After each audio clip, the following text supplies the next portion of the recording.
like as with a lot of people, my this has been a challenging period for me. My closest friend, who was 56 years old, just had a massive heart attack and died. And a day later, my uncle, who was my family member I was closest to, died. He was 97. So that, and my thesis advisor for when everything died. And, it's all these things. So it's except for my close friend, that was shocking. It's just more a question of the impermanent nature of life, of course, and it's I've been going through a lot of things, but um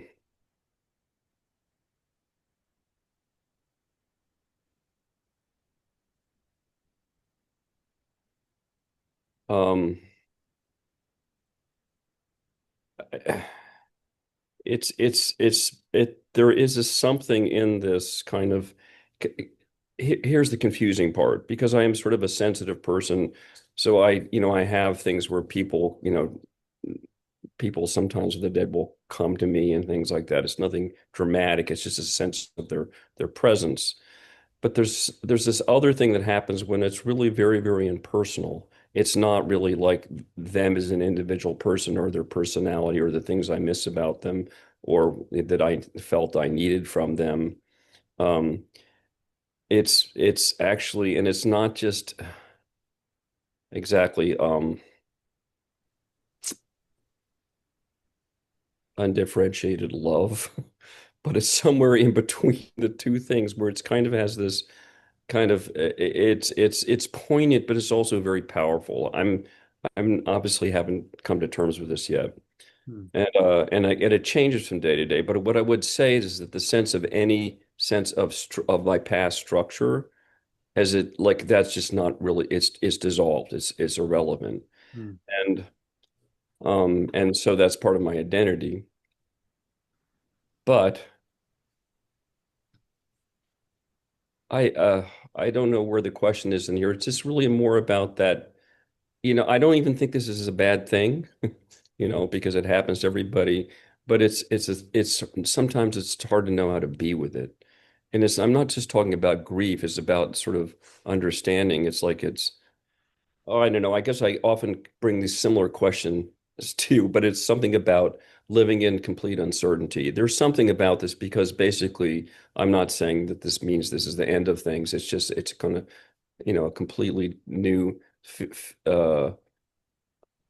perspective on things. And um well, it's like a new way of doing where there's rules that I don't understand. And maybe other than being quiet, I don't really know what to do, you know. And and I don't even know if there's a necessity, except that the feeling that something should be done. Somehow I should be present for something, but I don't really know what it is, you know. Hmm. Um, Hmm.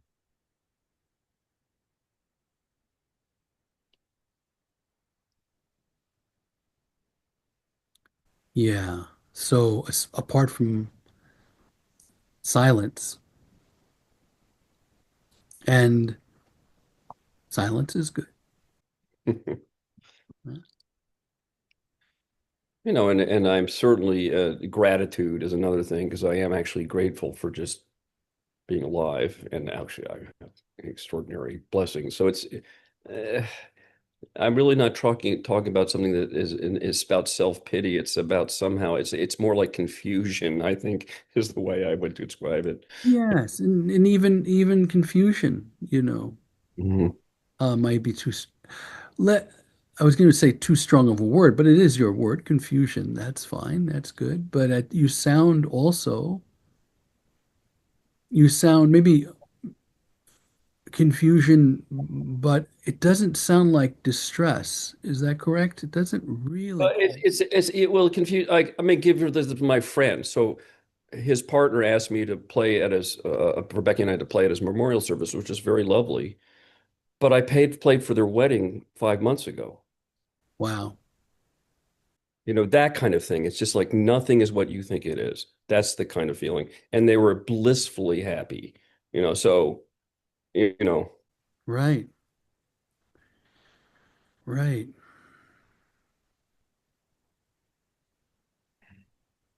Yeah.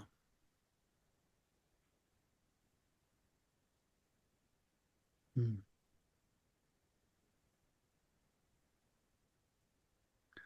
And the mind will do what it does right. to adapt, try to adapt. There's a kind of natural learning of the body, of the mind, that in these matters is effortless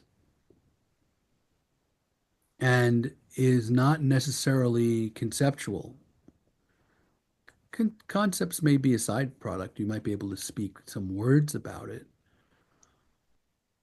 but the reality of impermanence becomes clearer and more bodily felt, emotionally felt, physically felt. Mhm. And that's not necessarily a kind of understanding that is conceptual.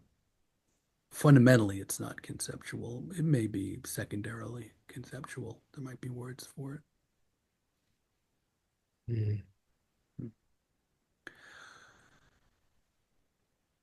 And in essence, speaking of silence is great wisdom because there isn't anything you need to do for that learning. The nervous system is learning, not you. So it depends how you slice the pie, doesn't it? You say, I am the nervous system, I am the body, I am the personality. Okay. In that case, I'd say there's nothing for you to do. Learning happens by itself. Or more essentially, you are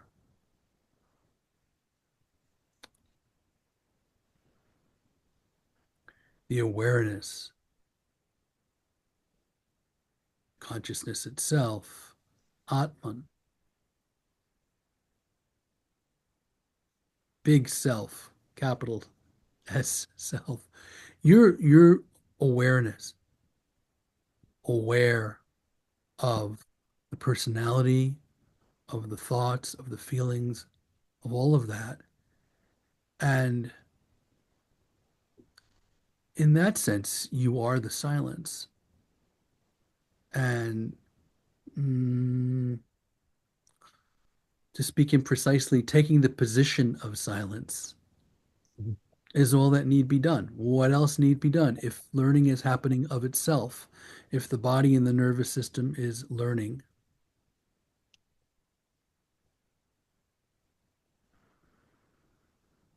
then you don't have to burden yourself with learning.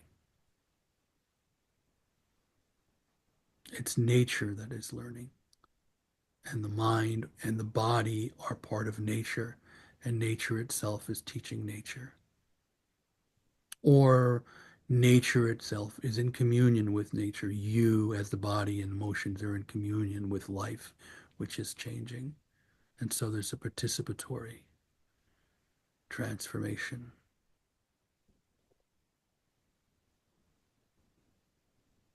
that's spontaneous and natural. And that is part of the personality unwinding. I certainly have that. Or I can say consciousness doesn't have that. Mhm. I does not have that. So fundamentally, essentially, I don't have that. Mhm. But the personality and the habit patterns and the ingrained tendencies unwind, the nervous system unwinds as it does. Mm.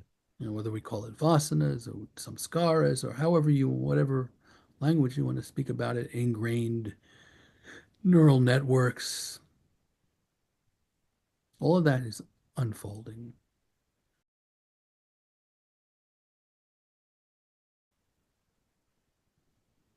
All of that is appearing in you as consciousness or as awareness, as the self,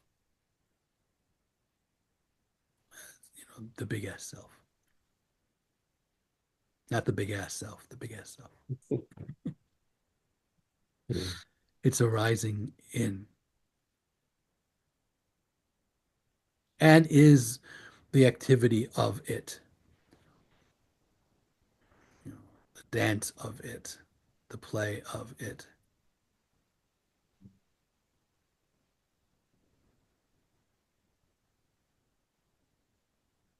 The shimmering on the lake, or ripples in the lake, waves in the ocean.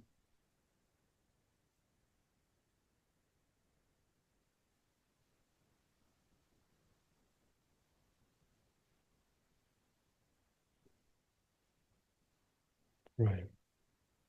Isn't it? No, what you're saying is absolutely right, and I can see that there's this part of me that comes from that sort of I don't know what the word is, sort of universal or impersonal part of it, and the other part is the sort of trying to interpret the seven stages of grief or something, and sort of as this thing that an emotional journey that you go through with any loss. Of course. But that's yes, but that's and it's not that that doesn't happen. It's just that that's not necessarily that's going to happen. That's happening within this field, I guess. Yes, Right. it's happening within this field. It's unfolding within this field.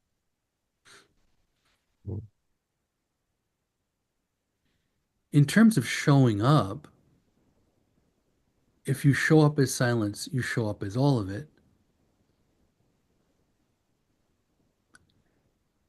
And there may be other ways of showing up that happen in the appearance, Mhm. that appear, that show up. That there can be other ways of showing up that show up, right? You know, sadness, feelings of sadness, and the poignance, the feelings of melancholy and profundity. All of this is part of the display. It can be. Because this is a natural unfolding, there's no need to force. And there's also no need to resist. So we can speak paradoxically because there's no need to force. Forcing might arise. There's no need to resist, but resistance might arise. So don't force not forcing, and don't resist resisting. I mean, don't or do or whatever. That language um, is language of separation, but that's fine because separation arises, or the sense of separation, the illusion of separation, the feeling of separation. So there's no need to do anything and no need to keep yourself from doing anything. Mhm.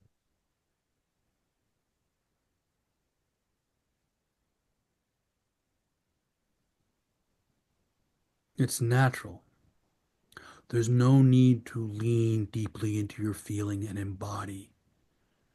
And there's no need to hold back and not feel and resist feeling. Mhm. Mhm. Whatever is natural for you. So there's no way to do nature wrong. And I know we can list all the ways in which we've done it wrong, and all of that has been natural. Mm, mm,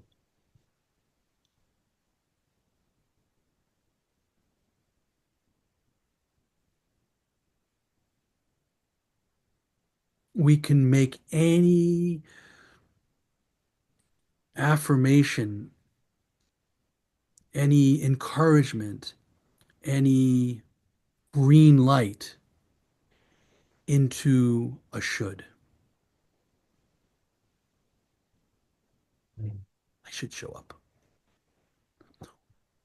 I'm not sure I hear that. It's just it's just, I'm trying, here the word is permission. Just want to give permission to everything, Right.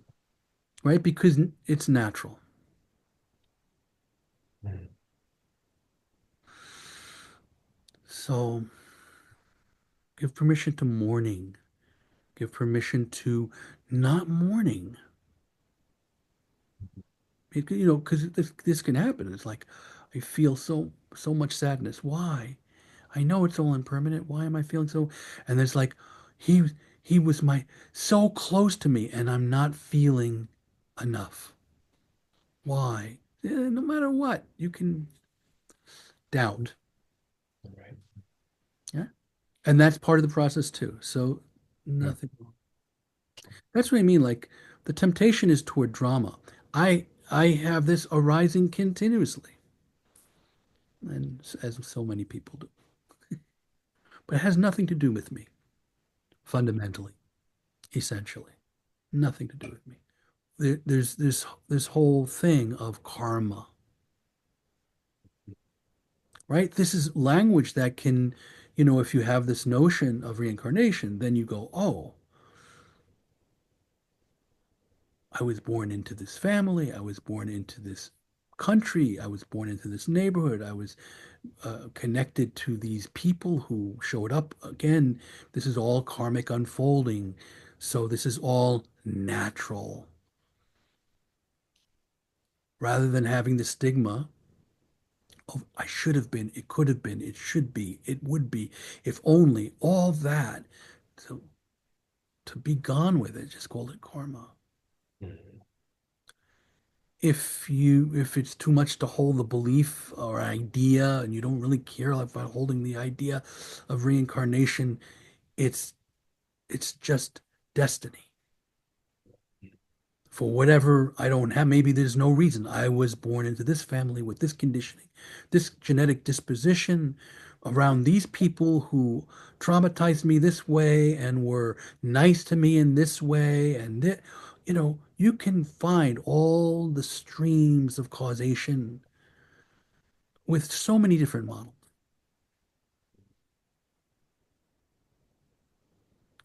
And fundamentally, to realize that you might be very uncomfortable, have gone through so many different things, feel all kinds of different things, but you're not a mistake.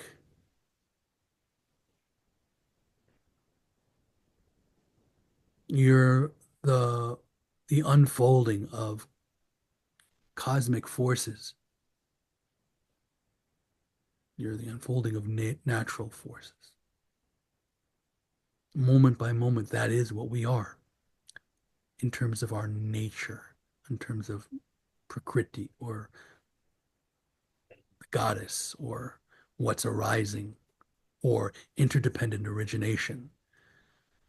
Everything that's arising is arising together. And you can say there's a focal point that we call our lives, or we call our bodies, or we call um, our vortex, or whatever it is people call it nowadays. um, the experience of life is constantly changing, but it changes according to rules that are, or laws of the universe that are nature, that are beyond our ability to track entirely. But we're not a mistake. Everything is unfolding exactly as it must and as it does. Even the sense of will and willpower is arising and is embedded and part of all of those forces and rules and laws. There is not a smidget of what arises, whether we call it us or we call it the other or we call it the universe, not a smidget that is out of place. All of it's part of one field, behaving 1,000,000,000% naturally and spontaneously. So you're home. There's nothing wrong with you in that sense. Right and wrong are things that come up in it. So there's nothing fundamentally. What is it? I know you have some familiarity with Nyingmapa teaching um, and Bonpo teaching Tibetan. So you know the primary Buddha, the Adi Buddha, is named Samantabhadra, right? So that's the equivalent of the very first mind that arose. I mean, according to that cosmology, the very first mind that ever arose in the universe. And its name is Samantabhadra. And Samantabhadra means it's all good. That's literally what the name means. It's all good.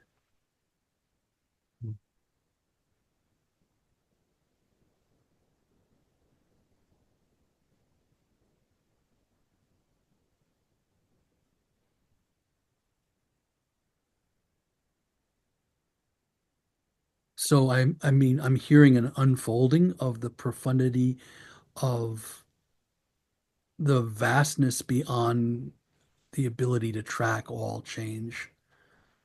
I mean, we're spiritual folks, so we've been hearing this for a long, long time, and you know, it's like a wave in the ocean. Has always been hearing about how eventually you get to the beach. And when you're a young wave, you look down there, oh wow, it's way down there. Yeah, look, those old waves, they're crashing over there. And slowly but surely, your wave moving with your fellow waves, talking about it and all that. And right now, it's pretty close. Mhm. You always knew there, but the now the wave. See, well, when you're a young wave out there, you don't really feel the current or the feeling underneath that's pulling all those waves. The ones that get to the beach. Now you're so close, you can feel the vibration of the waves in front of you crashing on the beach because you're not separate from them. You feel it underneath them, underneath you. It's like, oh my gosh, and you feel it. This is your destiny. And it's a very different feeling, isn't it? Mhm.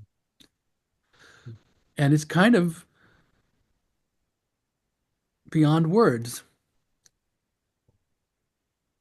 and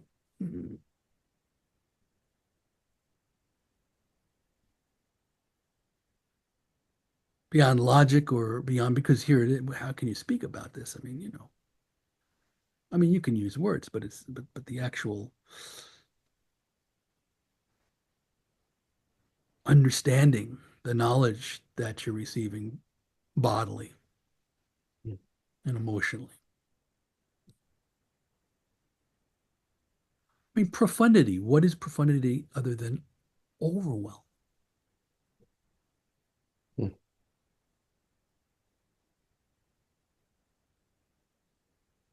Overwhelm is disorienting, and so fear can arise.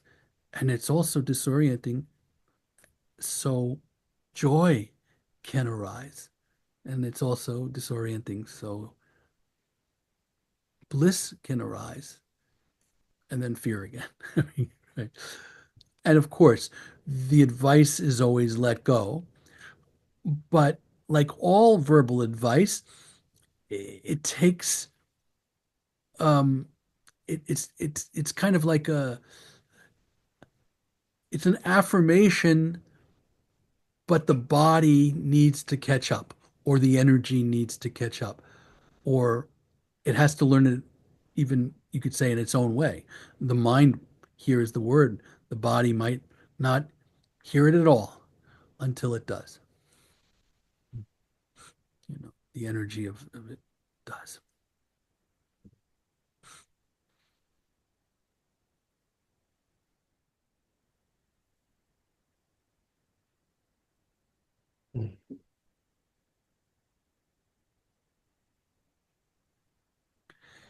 I really think that the big lesson at some level, or one of the ways to speak the big lesson, put words together, is that it's all safe.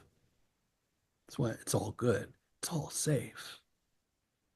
What's it? Shiva, doesn't that mean auspicious? I think, right? The auspicious one. I think that's what the word Shiva means. Auspicious one. But the point is it's all safe.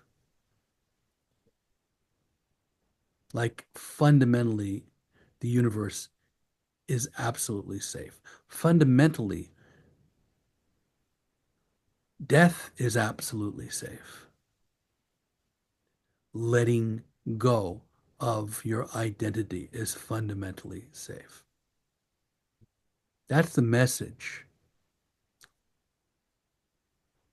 We don't believe it entirely. And there's the rub. So it gets worn away. You could say the ingrained habit patterns need to be worn away.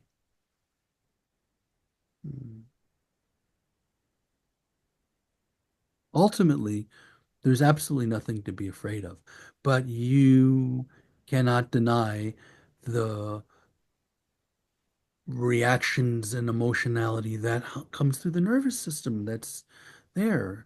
And so, I mean, you can deny it, but it doesn't help. What helps is to, yes, there it is.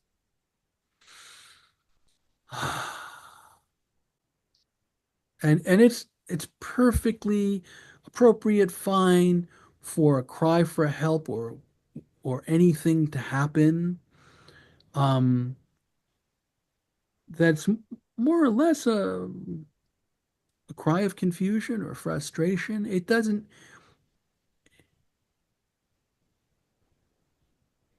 its meaning is that it's that, you know? Its meaning is that it's that. In other words, when we're in pain, to hear it as, oh, it's pain speaking. Ah, it's overwhelm speaking. It's just like when somebody gets angry and yells at a loved one, and then later like, oh my God, what happened? I mean, apologies and all that might be important and necessary, but when somebody's, especially if they're in physical pain, everybody gives them a pass, a wide berth, because they know it's the pain speaking, it's the overwhelm speaking. That's the kind of compassion for overwhelm, because this is existential overwhelm that you're speaking about. This is the central core wound, the existential dread that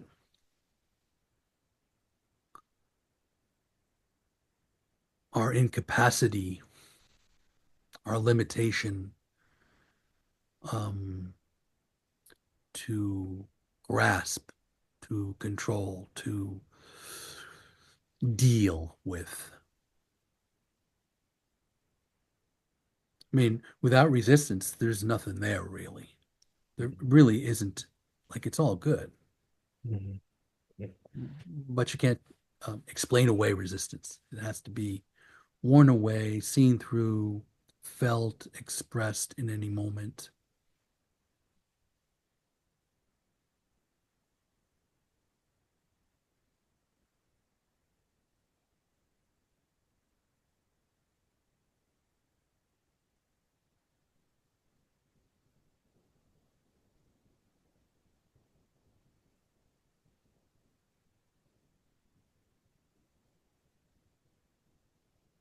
I'm so sorry to hear about your friend and everybody, but especially your friend. Mm. Yeah, but for what is worth, he was happy as I've ever known him. I mean, What a really, blessing. he died at the pinnacle of his life, frankly. That is so great, isn't it? Yeah, it is great. You It's know, great. so So are you allowed even to? I I mean, you can even give yourself permission to just celebrate. yeah, right. It's quite amazing. It's like, oh, one of my best friends just died. And so great.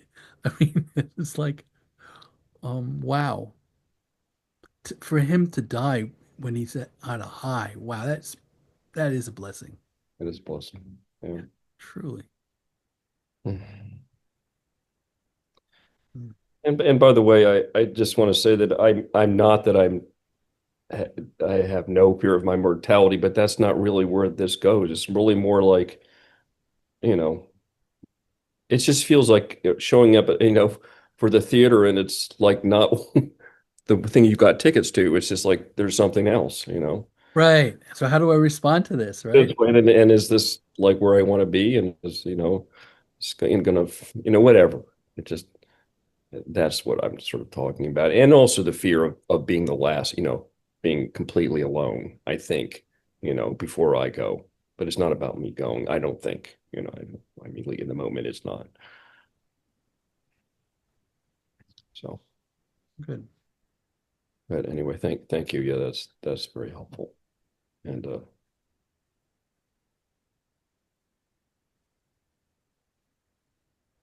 Hmm.